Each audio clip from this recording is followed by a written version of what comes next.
missed any. I don't think I have, but I just wanted to say that I really, really appreciate it. And we're almost at 900 subscribers. I'm really hoping at some point this year I will reach 1,000. But yeah, just wanted to say that before we get started. Okay, this is kind of like a big book haul. I've been spending a bit too much money on books, but I suppose there's worse things I could spend my money on. The first one we have is Beach Read. And I've seen that there's a lot on Booktok. I will read the back of maybe all of these. It depends if there's like spoilers. I don't think there should be. January is a hopeless romantic who narrates her life like she's the lead in a blockbuster movie. Gus is a serious library type who thinks true love is a fairy tale. But January and Gus have more in common than you think. They are both broke. They have crippling writer's block and they need to write bestsellers before the summer ends. So from what I understand, they like swap genres and they like write each other's books, I think. But yeah, I think I've said before, I don't tend to usually read books like this, but I'm trying to like branch out because I usually only read like fantasy or high fantasy, stuff like that. But I'm trying to branch out. So by the way, a lot of these like I have seen on Booktok, so just be prepared, you probably know a lot of them. The Spanish Love Deception. I'll tell you how much. This was from Waterstones and it was £8.99. This was from Sainsbury's and it was £4.50. It should be £8.99.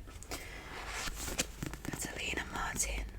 Desperately needs a date for her sister's wedding, especially when her little white lie about her American boyfriend has spiraled out of control. Now everyone she knows, including her ex-boyfriend and his fiancée, who will be there.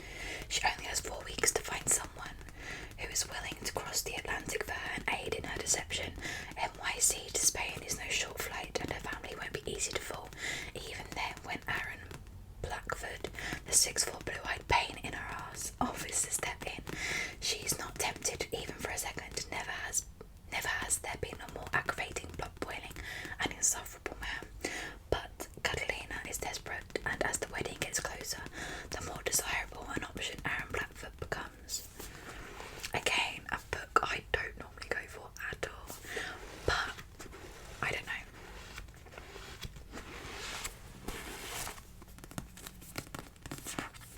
Okay, the next book I got from the Works and it was £3.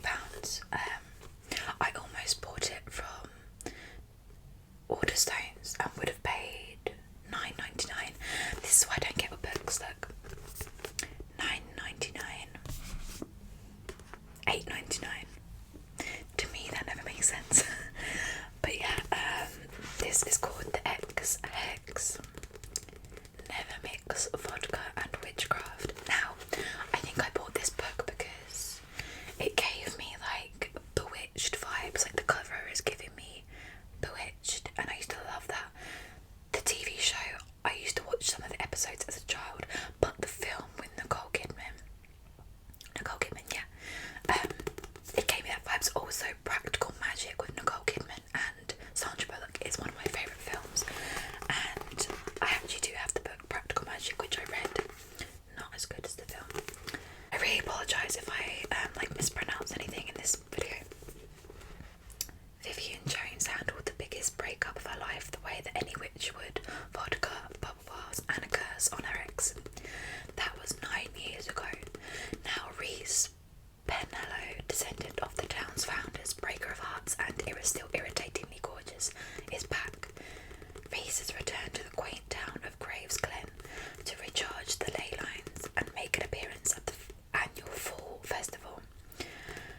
And when his every move results in calamity, Vivi realises that hexing her ex might not have been so harmless at all. As the curse starts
Yeah, a thriller that will keep you up all night. Lauren Ashley is a struggling writer on the brink of financial ruin when she accepts the offer of a lifetime. Jeremy Crawford, husband of best-selling author Verity Crawford, has hired Lauren to complete the remaining books in a successful series his injured wife is unable to finish. Lauren arrives at the Crawford home ready to sort through the years of the Verity's notes and outlines, hoping to find enough material to get her started. Lauren doesn't expect to uncover the chaotic office is What Lauren doesn't expect to uncover in the chaotic office an unfinished autobiography Verity never intended anyone to read, page after page of bone-chilling admissions, including Verity's recollection of the night her family was forever altered.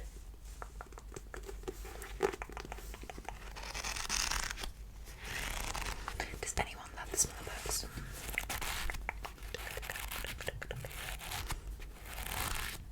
Okay, moving on because this is getting kind of long. I got A Good Girl's Guide to Murder. Now this is probably a book I would pick up, and I have, obviously. Yeah, I love the cover. The cover's like pretty cool.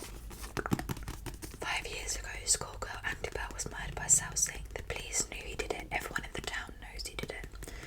But having grown up in the same small town that was consumed by the murder, Pippa Fitz Moby isn't so sure. When she chooses the case as a topic for her final year project, she starts to uncover secrets that someone in the town desperately wants us to stay hidden. If the real killer is still out there, how far will they go to keep Pip from the truth? I'm really sorry, I did not know how to pronounce her last name. Amobi. I don't know. Also, I apologise, like sometimes I stutter or like my brain goes too fast and I can't read properly. The love hypothesis. Now this is like a big, it's clearly got the TikTok sensation.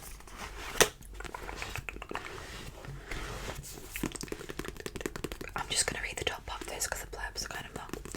When a fake relationship between scientists meets the irresistible force of attraction, it throws one woman's carefully calculated theories on love into chaos.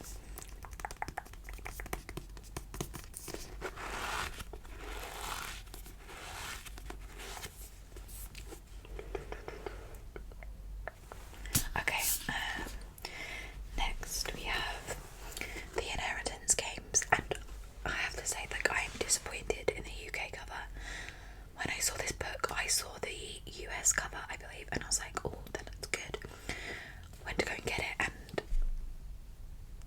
yeah, also the background kind of vibes with the book. Not anymore, but yeah, just did. But I like the sound of this. Avery has a plan to keep her head down, work hard for a better future. Then an eccentric billionaire dies, leaving her almost his entire fortune, and no one, least of all Avery, knows why. Now she must move into the mansion she's inherited. It's filled with secrets and codes, and the old man's surviving relatives, a family hell-bent on discovering why Avery got their money.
must speak of it to no one, for with every word that escapes her lips, one of her brothers will die.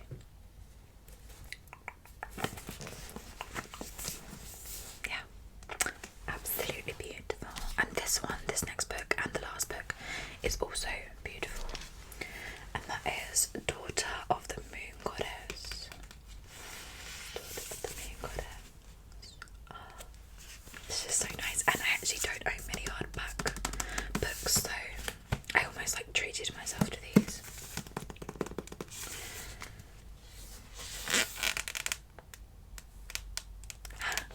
The person who wrote this book has actually like written something on the back of this for this book. That's by Elizabeth Lim. This is by Sue Linda